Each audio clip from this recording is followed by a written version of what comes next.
Hi everyone, it's Joanne here from Apple Tree Studio and welcome.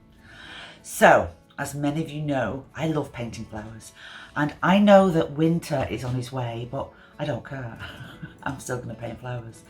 And I'm going to be painting a flower that is a real beauty and one of my favourites, and that's the Echinacea.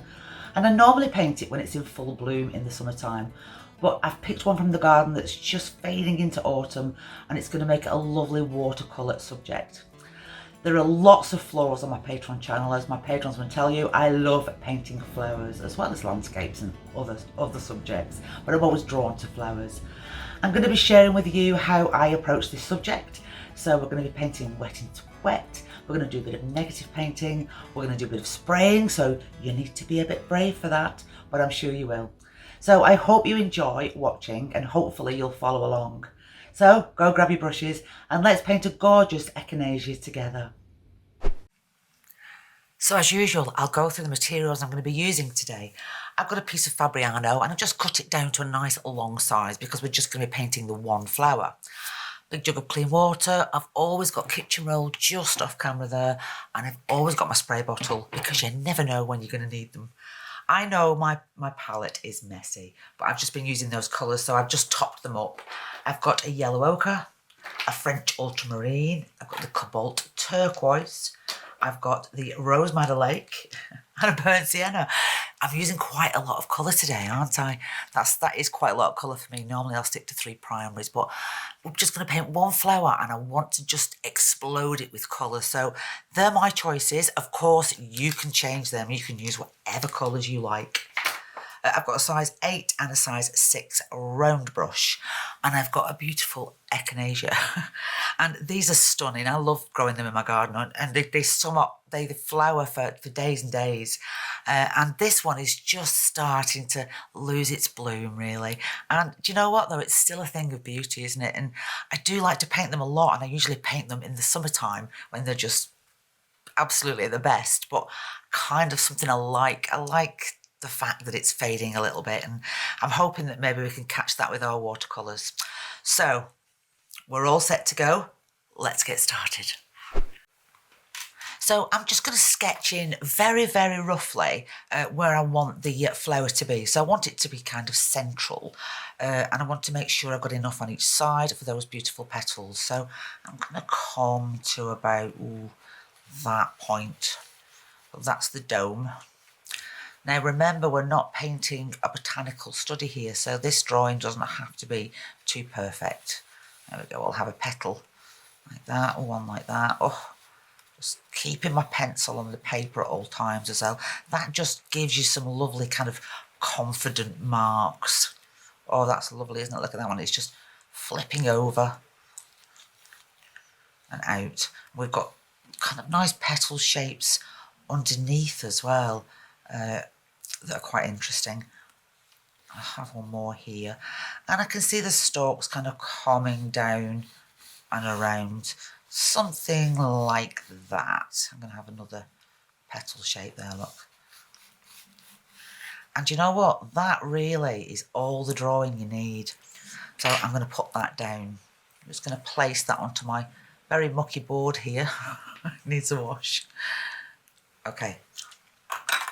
Let's start with that gorgeous centre.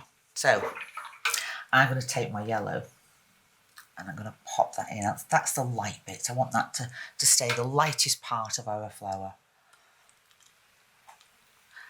I'm going to take some burnt sienna and I'm really going to load my brush with that. Quite a thick, strong, dark mixture.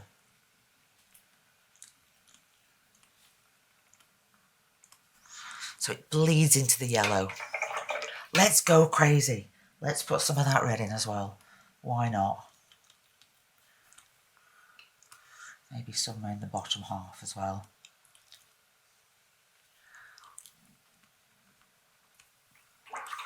And I'm going to throw some turquoise in there as well. There we go. Cool it down a little bit. Put some of that lovely turquoise colour into that as well. Oh, delicious. Now, I'm going to be brave now because I'm going to let some of that colour escape from that centre. So with a wet brush, I'm just going to pull out just some of those sections. Not all the way, just around that centrepiece. Just allowing it to flow a little bit. I'm going to come back in and paint the petal shapes later, so I'm not too concerned now about putting them in, because what I want to do is I want to spray this. I'm deliberately letting that colour float into those wet washes. I'm just going to put a little bit more orange there, I think. I'm going to turn it this way. And I'm going to give it a little spray. Now, normally I would wait until it's nearly dry. But let's have a look what happens if we spray it now. So we're getting a little bit of texture, which is lovely, isn't it? But what I'm going to do is I'm going to let this dry for a couple of minutes. And just before it's dry, I'm going to give it another spritz and I'm going to let the colour escape from this section here. In fact, the longer I talk, the more chance I've got of doing that for you. Just lift that away. There we go. Go on, we'll be brave. Let's just gently spritz. There we go. That's what we're looking for. Just a little bit of colour escaping from that corner. That's quite nice, isn't it? Now, I'm going to leave it upside down and I'm going to give this another spray just before it dries because I'd like a bit more texture into the centre. So that's my next plan. Hopefully you're at the same stage as me. So this one is nice and dry now, and I love the way that the colours just escaped here and the little textures I've created using the spray bottle. So try and be brave and experiment, and that's what you get. Be brave. Okay, now let's put the petals in, and we can do this two ways. We can put the colour straight onto dry paper, or we can work wet into wet. I like working wet into wet. It is risky because, you know, you can't really control a wet into wet wash like you can if you put wet paint onto dry paper. But if we're going for a loose impressionistic feel, then that's the way I think we should go. So I'm going to wet these areas. And there's nothing to say that the paint won't escape these lines because I have put a pencil mark in there, but I'm not one for sticking to the rules, and I might just let that drip out of those shapes as well. I'm putting that colour right round the top because I would like to allow it to drip a little bit as well. Okay, nice fresh colour now. Let's go in with the lovely red and let's pop that in all the way around like that. And I can use my brush and start to push in shapes. So just using the side of my brush to create these lovely marks and values with our brush.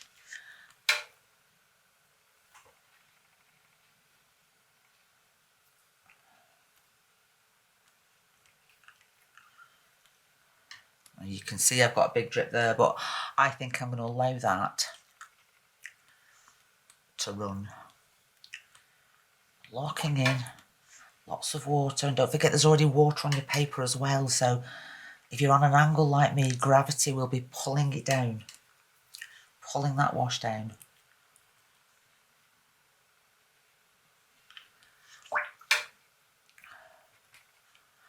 I'm going to use a thirsty brush and just lift a little bit of that away, and that one, but I am going to spray into it.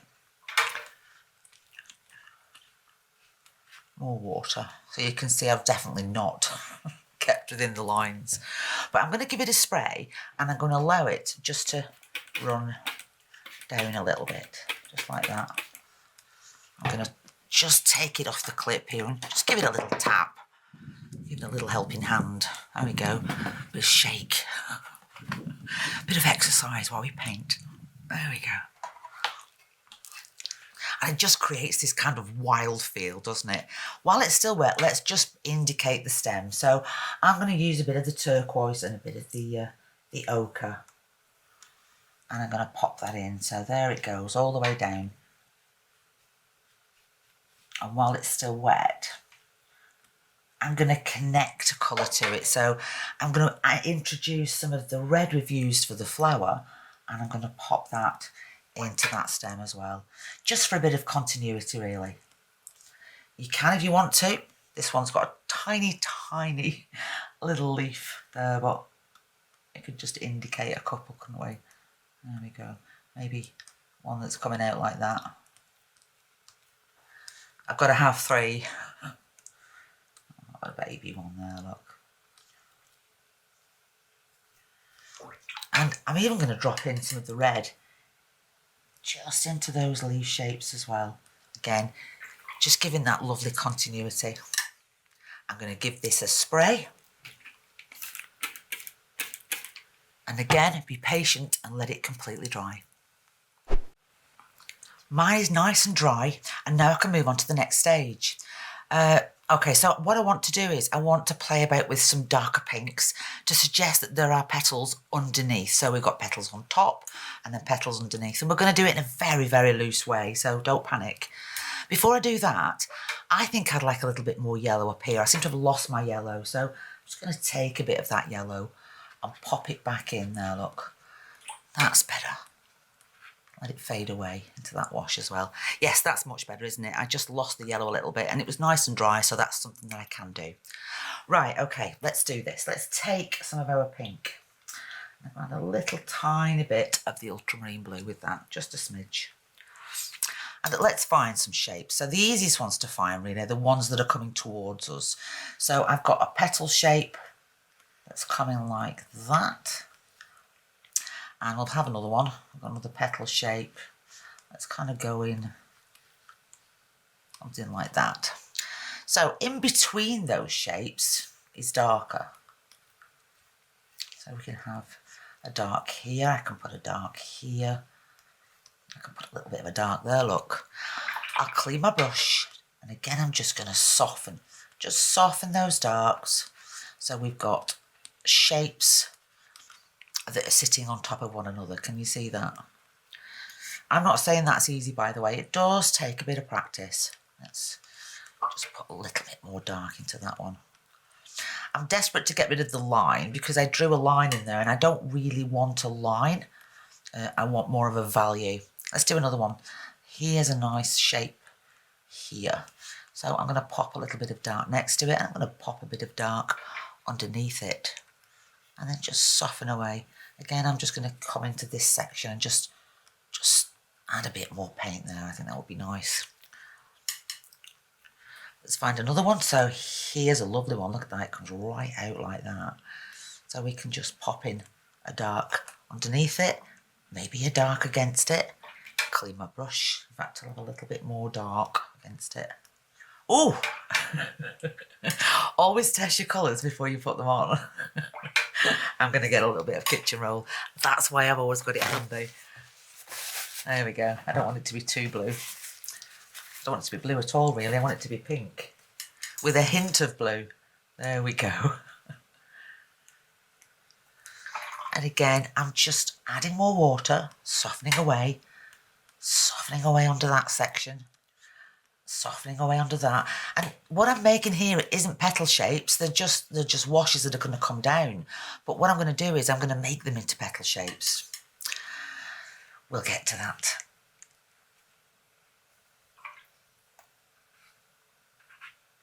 And that's perfect.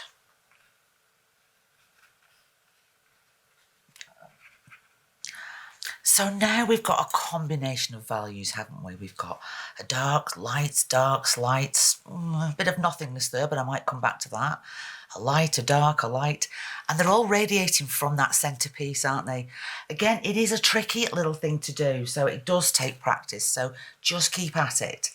I'm going to just put a bit more dark under that one. Can I find any more I'd like to show off?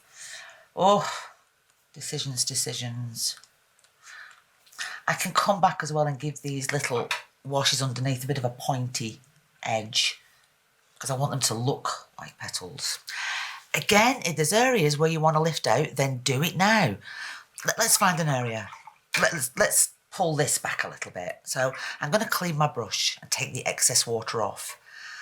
I can't lift that with the point of my brush, but I can lift it with the heel of the brush, which is this part of my brush. I keep cleaning my water There we go. And then I get a bit of tissue paper and just lift that away. And I've got the light back again. I might lift a little bit away there, look. Because we're going to come in with another dark, but not just yet. So again, if you've made a mistake, then lift some paint away by all means. While I'm waiting for that to dry, I'm going to put a shadow on the stem. So I'm going to take some ultramarine blue. Maybe a little bit of the red in that. Why it's there. It sneaked in anyway, so it wanted to do it. Let's separate a petal from the leaf. So here I've got a lovely petal that's sitting in front of that, isn't it? So if I paint round it like that and come down with that blue, I'll clean my brush and I'll just soften that down. Just soften it down so it becomes part of the stem. There we go. Just going to soften that a little bit as well there, look. But that lovely little shadow just makes a difference, doesn't it? I'm going to pop a bit more blue down the stem here. And maybe a little bit into those lovely leaf shapes as well. Just a hint. A little hint.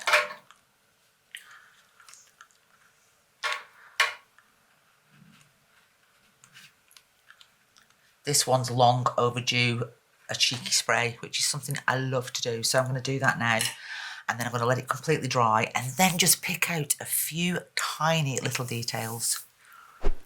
So this one's nice and dry and my poor Echinacea is wilting without water. But so we'll crack on. So I had a chance to look at it now. Always good to walk away from a painting when you're halfway through it. And I like the way it's looking. I just want a few simple details. We're painting nice and loose, so we're keeping it nice and loose and nice and simple. I'd like to suggest that, can you see underneath here, underneath the flower, where the petals are darker? So the ones on top are light and these are dark. I'd like to kind of just express that. And I'm going to use a little bit of the red and a bit of the blue to do that. So it's just it's more red than blue, really. I think that's what it should be. There we go. Bit of a purple. And I'm going to choose a few shapes. So here where I lifted out, that would be quite nice to have a darker shape. And just put a bit more water onto my brush there, look. And have a darker petal. And maybe have one here as well.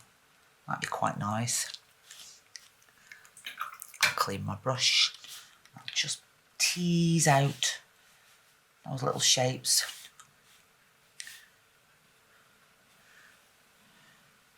Let's find some more. Let's find another one. There's a nice one. So I'm painting underneath the shapes of the petals. Putting in a dark. Let's have another dark here, look. And maybe one there, look.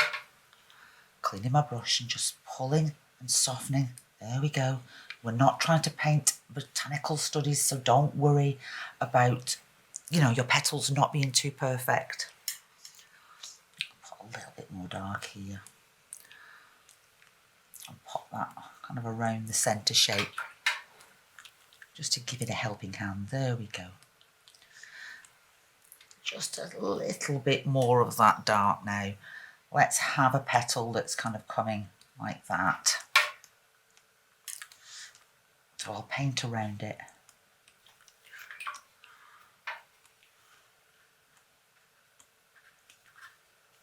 And that just kind of helps, doesn't it? Just to give those lights a little bit of a helping hand. And again, knowing when to stop. It's always tricky, isn't it? I think I need to.